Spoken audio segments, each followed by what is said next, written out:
Hello, and welcome to The Art of Being Human.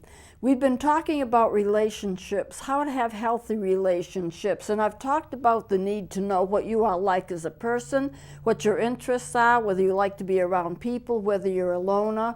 We've talked about defining relationships and how important that is, because you don't want to be operating at a purpose that your spouse or the person that you care for, they don't share the same vision as you do. So you have to define relationships, you have to know who you are. And a companion question is, what do you think about people? Do you like people? Do you like to have them around? Do you like adults? Do you prefer children? And I ask you that because if you're going to get into a relationship, you need to know the kinds of people that you relate with the best. Maybe you're a kind of person who'd rather have pets around because they don't challenge you and they're always loving and they're always comfortable to be with, rather than people. Maybe you're a loner and you don't want to be with anybody anyway. So you need to know these basic things about yourself before you start relationships, so you know that you're getting into a relationship that you can be comfortable in. Because most of the time we don't check off and say, well, I like this, I like this, I like this, and I don't like that. A lot of times we just kind of fall into a relationship. And the relationship that we get into may be good, it may be bad, but at any rate, we just don't bother to judge beforehand what kind of person we should be with and what our relationship should be like. So we have to consider all of that. And what I really want to go into today is what part does your emotion play in relationships? What kind of emotions do you have? Are you a person who wants people to tend to you first? Are you a person who wants to play off other people's emotions? Are you a person who just would like to ignore the whole thing? You are what you are and people have to adapt to you. There's a lot of things to consider. I have a great concern about television programs that pin a lady or a gentleman up against 35 others, and they have to make a choice in 13 weeks who they're going to marry. I mean, that's not a way that you develop relationships. Relationships develop slowly and over time. You meet somebody, you get to know them, you like them or you don't, you proceed with a relationship or you decide not to.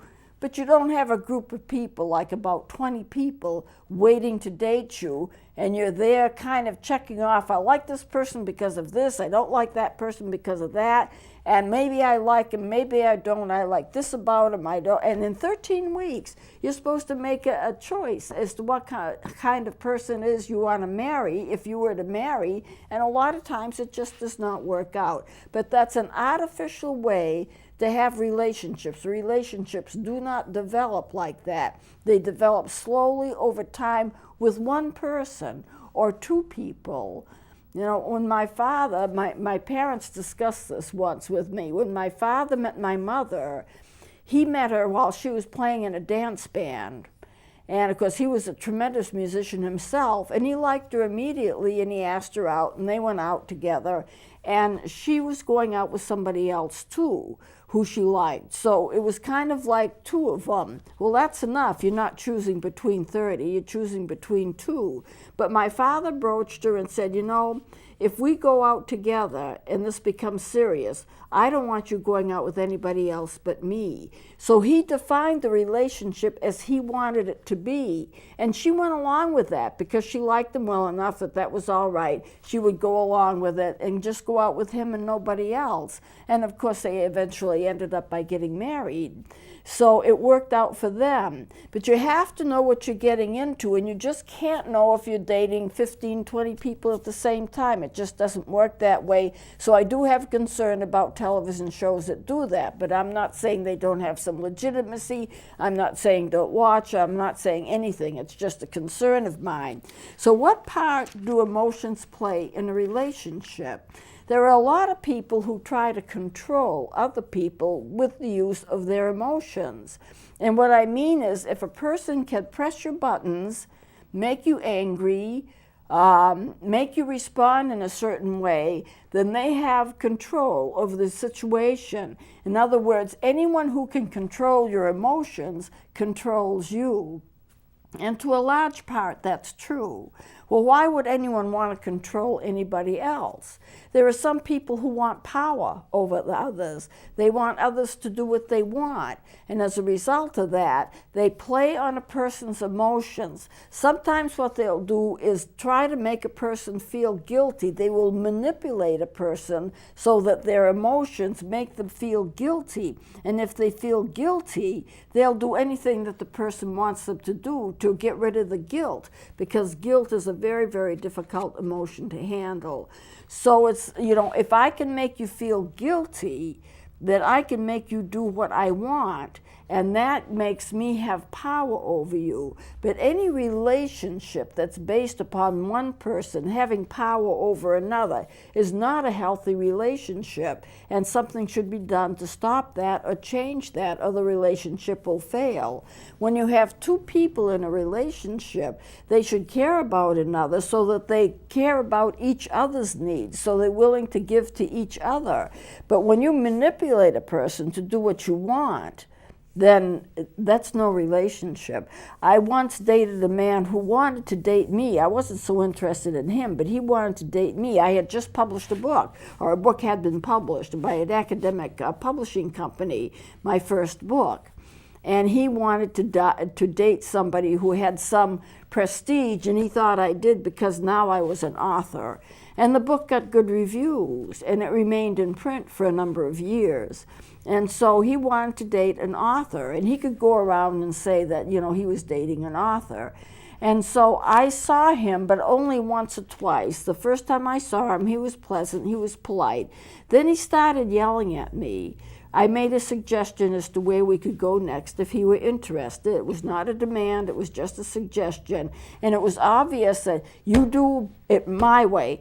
I want you to do this, you do this. And I was obviously going to be only an appendage to him. I wasn't going to be a person in my own right. So I dropped the relationship immediately. Any relationship that's based upon one person controlling another, or one person abusing another, or one person taking advantage of another, or a person manipulating somebody to do what they want to do for the sake of them having power over them, that is a relationship to be shunned. That is not a relationship that's going to turn out well. The couple will not be happy, and the person who is the one being manipulated will feel abused, emotionally abused, verbally abused, and at some point maybe even physically abused, because physical abuse starts small, a small slap, a small punch, and it gets worse and worse and worse over time. So if you're involved with some kind of a relationship where you are the one being taken advantage of,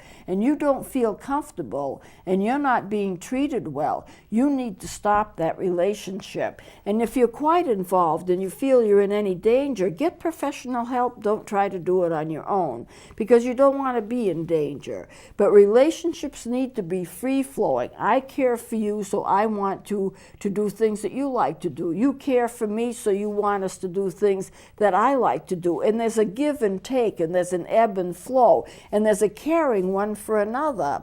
And you know, the Bible says that we are to be mutually submissive to each other. One is not a master and one is not a slave. That's not the way it goes. And you shouldn't have to be in a relationship like that. But going on with this business of one person controlling another in terms of emotions, it's not just manipulating a person for the sake of getting what you want. That's a good part of it.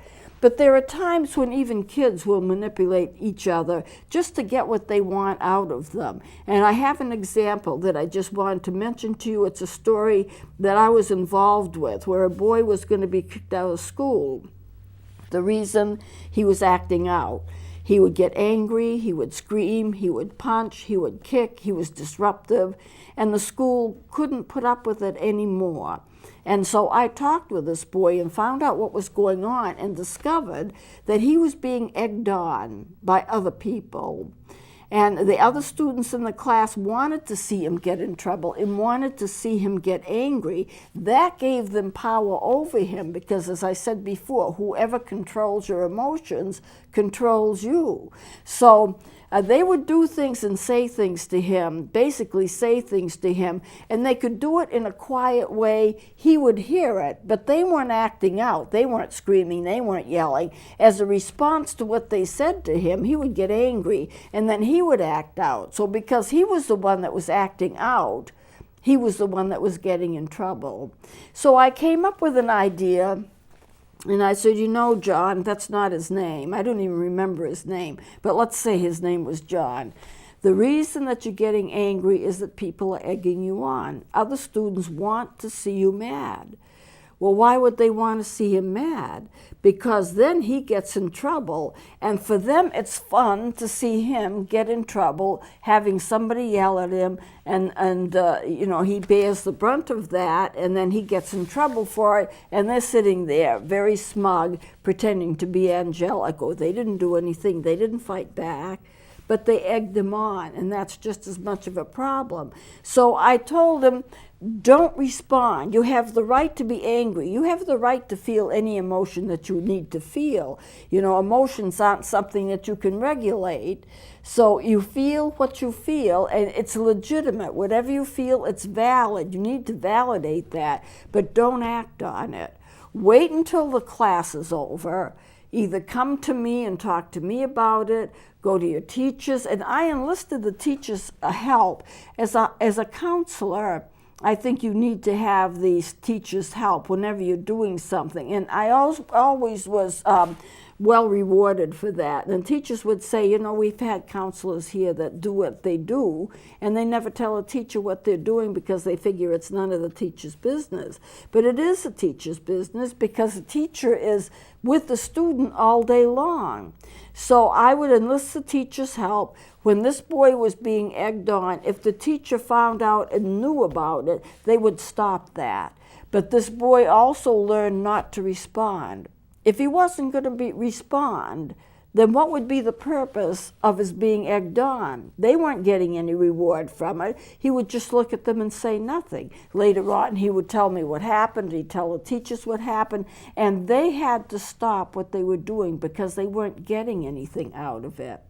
I know students, when I was in the 5th grade, and I never participated in this, but when I was in the 5th grade, we had a teacher who used to get so angry, her face would get red and she would scream. And nobody likes to hear screaming and yelling. It serves no purpose. If you're screaming and yelling at a child, you get absolutely nowhere because they're frightened by the emotion. They sense the emotion and they're frightened by the emotion.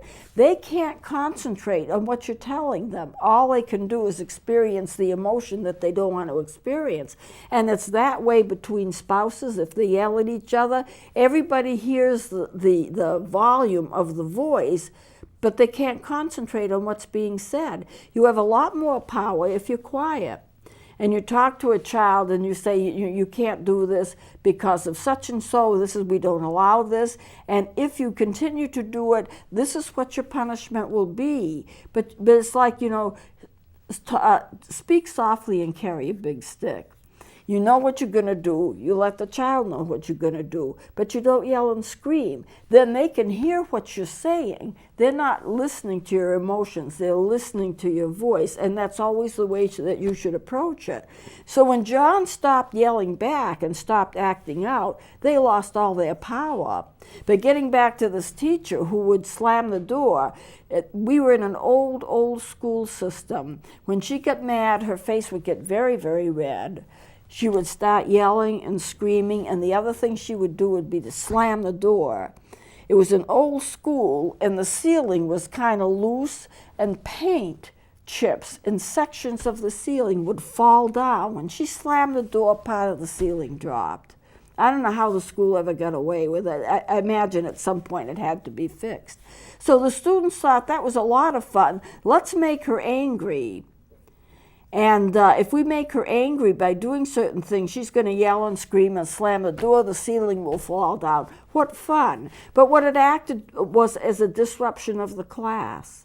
And you wouldn't want a disruption of the class. I had a student come to me, and he had kind of a wage run. This is a college kid when I was teaching in Tennessee. And he was wearing bright colored slacks with flowers all over them. And he came to me at the beginning of the class, and I was never a screamer or a yeller, and things just didn't bother me. So he would come up and he said to me, "Are you going to kick me out now?" And I said, "Well, why?" Let's say his name is John. I don't even remember his name, but it was a college psychology class. Are you going to, isn't it time for you to kick me out?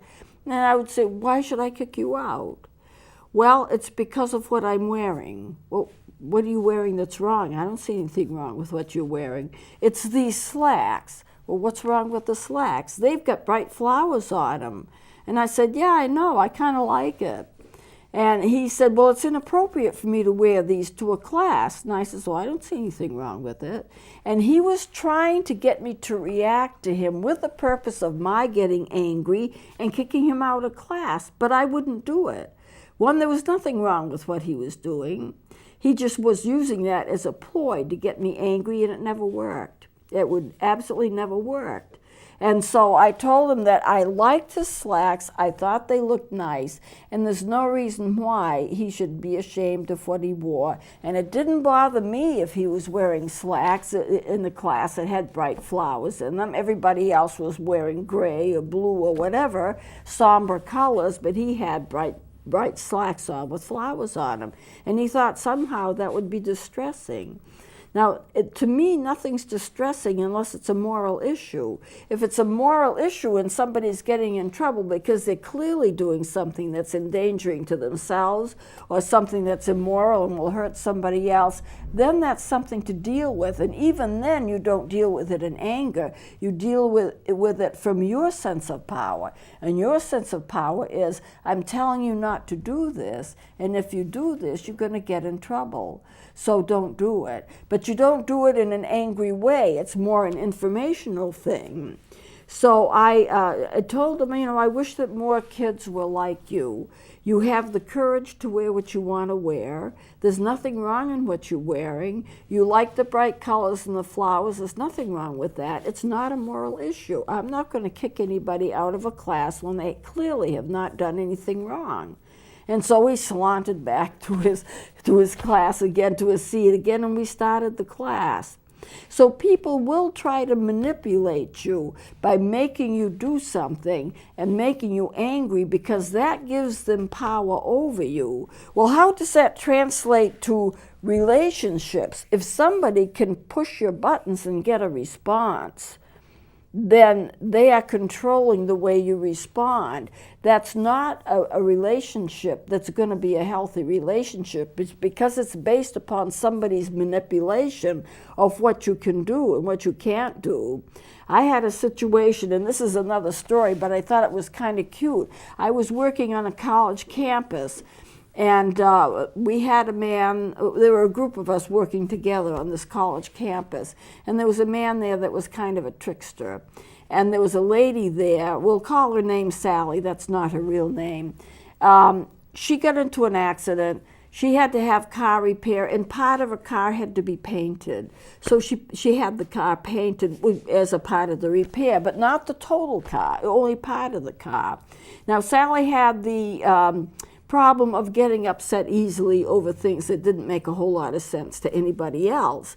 And so when the guy, and we'll call his name Bob, he said, "Pat, you just follow me on this." And I knew a joke was coming up because that's the kind of guy he was. So I said, "Sure, Bob, I'll follow you in on this." So when Sally came in, she had a car, it was repainted, it looked good. And he said, "Sally, that car looks really good. They did a wonderful job in painting it." And she was all happy. Yes, they certainly did. He said, "They did so well, the paints almost match." Well, she had a meltdown. And then I said, "Well, you don't have to worry, Sally. The colors are very close. No one's going to know the difference. They match almost exactly. They did a terrific job." Her meltdown was she was going to call the place that repaired a car and find out why they didn't use the right color paint.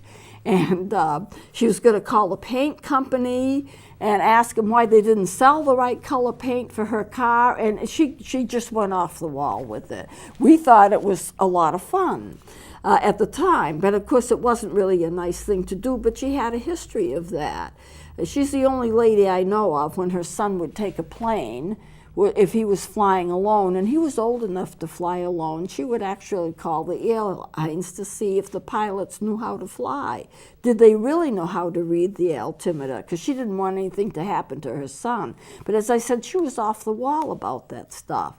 So it's wrong to have a relationship in which two people are together because they have to avoid confrontations or because somebody is exercising power over somebody else. That kind of a relationship is wrong. It's wrong from the beginning, and you can't maintain a relationship like that. If a person is being abused, that abuse needs to be stopped, but you need to just take kind of a check. When you get into a relationship, what kind of person is this that you're having a relationship with? Is this a dating relationship? Is it going to go further? And if it does, are you going to be able to respect the person? Are they going to be able to respect you? Are you going to be able to give? Now, there are a lot of other things involved in the relationships, and I'm going to be getting into that more next segment, but you have to remember that emotions can be used to help people, they can be used to manipulate people, they can be used to hurt people. You have emotional abuse, you have verbal abuse, and if you're going to get into a relationship, you need to get into a relationship where each person is respected, each person is cared for, each person can respect each other and do things to help each other. The purpose of getting married is not just to have your needs met. The purpose of getting married is not just to meet the needs of somebody else. You do not own anybody, but neither does anybody own you. So therefore, relationships need to be free-flowing, and you need to realize the part that emotions will play. Is it controlling? Is it not controlling? Is it a person being egocentric so you can never change them, and so forth and so on? We're going to get into this more next time. I think it's important to know what part emotions play in your relationships, and that needs to be defined too. When you're defining relationships, you need to define, how are you going to treat me? How am I going to treat you? I know one friend of mine got married and she had a prenup agreement, but part of the prenup agreement was, one, you will never nag me, you will never abuse me.